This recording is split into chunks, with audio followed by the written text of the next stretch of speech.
So I'm Nick Mason, I'm Head of Strategic Sourcing at the BBC, and I lead a reasonably small team of senior procurement managers that work across the organisation, helping them source and procure contracts which we consider to be of strategic importance to the BBC.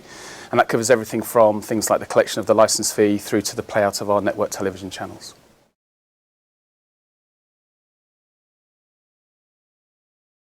I'm not sure that I do, actually. I think technology can certainly support what we do, particularly at the BBC, and we use it extensively.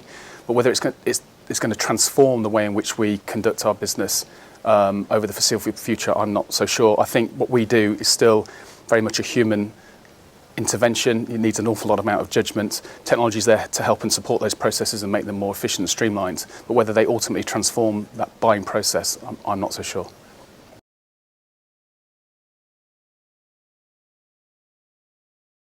Well, I think outsourcing in the public sector, certainly from our point of view at the BBC, we're just trying to get much smarter in how we buy our outsourced services.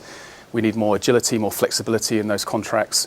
We're a fairly mature function. A lot of what we've outsourced is second and third generation.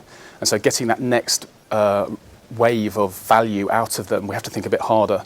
And what we're seeing is probably a move away from big monolithic outsourced relationships with big generalist service providers, and we're starting to tap into more niche providers who we hope will provide a bit more value for the BBC.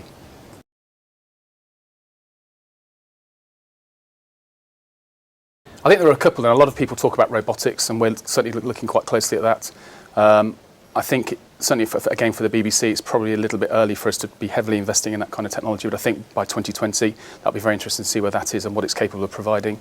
Another one which I think is also quite interesting is crowdsourcing. I was reading a case study recently where Barclays were looking to set up a website for children to help them become more money savvy and to think about saving and so on. And they just put their requirements out to an online network. And within 6 days, they had a number of proposals, and within 12 days, they'd actually bought a product. And I think that kind of thing is quite interesting about what that might be able to provide going forward.